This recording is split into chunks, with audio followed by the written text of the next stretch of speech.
Hello and welcome to another V's Cards video. My name is Veronica Chuich and I'm an independent Stampin' Up demonstrator in Australia.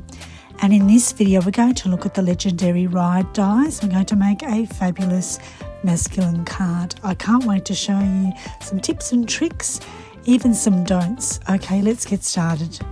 Here's a quick look at the card stock needed, but don't worry, I'll have that list of products in the description below. First up, we're stamping, so we're going to stamp the sentiment that goes inside the card and also one that goes at the card front. I thought it would be fun to also add a yellow flame on either side of the sentiment on the inside, just for a little bit of interest, and you can always write over that because it's yellow, in case you're concerned about writing space. I'm zooming through the easy parts of this video because there is quite a lot to cover, especially when you're building the actual detail of the motorbike. And you'll notice that I do make a mistake or two, and I will point those out throughout the video. Now it's time to die cut all the pieces to build the motorbike and the other parts of the card front. First adhere the wheel to the silhouette and then add the tyre on top. Then add the body or the skeleton part, but keep that centre part loose where the red arrow is pointing. Snip off those two areas where the double white arrow is pointing. Then add the seats and the rear and front fenders. Once the front fender is in place, you can then bend down the fork all the way and press down to adhere it over the fender. To finish off, you can add the headlight, the fuel tank, and the throttle as well. I won't be doing those optional extras. I will keep to the basics. I'm right now die cutting all the pieces that I need, and some of those finer pieces will be attached to adhesive sheets before I put them through the die cut machine. So I've cut the seats, the fenders and the flame. Now I'm going to cut the body part that I want in a silver foil sheet, but I accidentally put the silver part onto the adhesive sheet side, the sticky side, so I'm having to start again. Can't find any bigger pieces for the centre part of the bike, so I'm doing the wheels. A quick word on placing two or more smaller dies into the die cut machine. You want to keep them a distance apart, otherwise they may end up sliding over one another and damaging or denting them. Demonstrators, you might want to point this out to your class participants. You can use the pointy end of your Take Your Pick tool to remove any parts that you no longer need once your pieces have been die cut. For the body, I'm going to use the holographic trio, the centre one. It really has a spectacular shine, perfect for a Harley. And I'm going to adhere it the right way so that the shiny part is showing and facing up. I should also mention that if you wanted to avoid any smaller dies from overlapping while you're putting it through the machine, you can also use some washi tape to keep them in place. Please note, this is just one way of building the motorbike. There are other ways of doing it too, but this is one way that I've come up with, and I hope that it's helpful for you.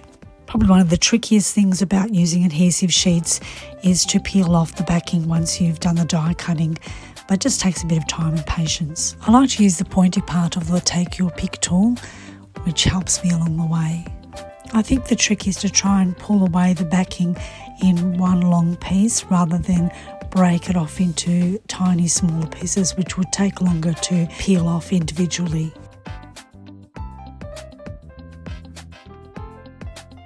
Let's talk about dry embossing. Now, if you put paper facing up where the Stampin' Up emblem is of the embossing folder, then you're going to emboss the card.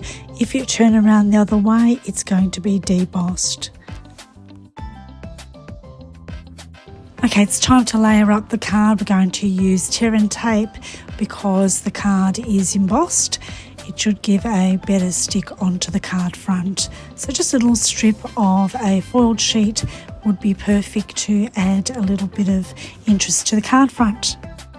I've already pre-stamped the sentiment, and I'm going to put that strip onto the card front on top of that embossed foiled card. And I'll be using tear and tape, but you can use the adhesive of your choice. Once again, I'm using my handy Take Your Pick tool to help me begin the peeling off of the tear and tape backing. If you're loving the products that I'm using and you're in Australia, you can purchase them from me as a Stampin' Up demonstrator. So I'll have the link in the description below for you to be able to view the product list and then copy that to your shopping cart. Thanks so much. Now here you'll notice I didn't follow my own instructions. I was meant to build the wheel and tyre before I put this part in. This is actually stage number 3 of my instructions, so please forgive me for not following my own advice. Please refer to my chart if you want to follow my advice. Probably one of the trickiest part of building this motorbike is peeling off the backing of the double-sided adhesive sheet. You could use liquid adhesive, but remember to use tiny drops, which will help avoid any slushy messes.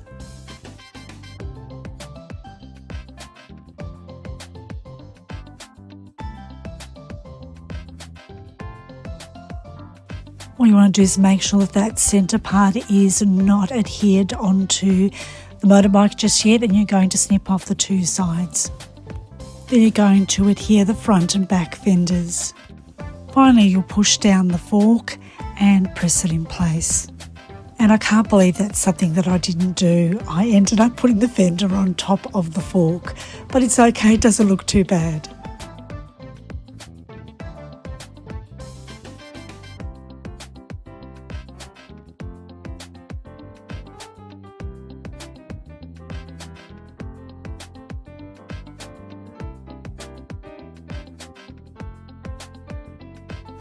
We're almost done in building the card. We're adding now the motorbike using liquid adhesive, and we're going to put the flame together as well.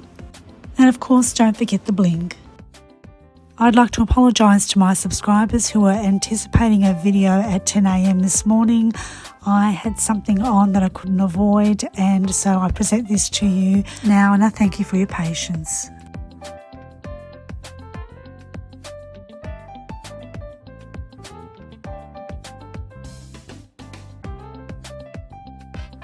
Thank you so much for watching.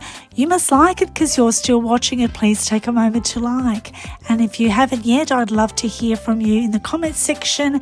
Tell me what's inspiring you, and if you have an idea for a future video, I'd love to hear it. If you're not yet a subscriber, I invite you to subscribe to my channel and also share the videos. Thank you so much.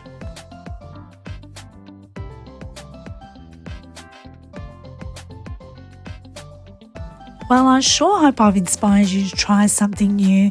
Thanks for watching. See you in the next video. Until then, take care and happy crafting.